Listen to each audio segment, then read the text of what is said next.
self-study, or you went to coaching, and what do you recommend others? And All right. yeah. Actually, like I said, I am both in coaching and self-study.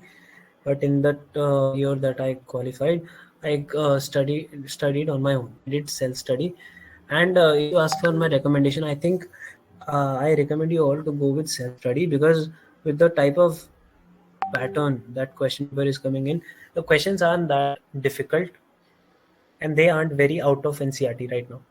So I think if you stay at home, focus on your NCRTs, and there is a lot of material out there.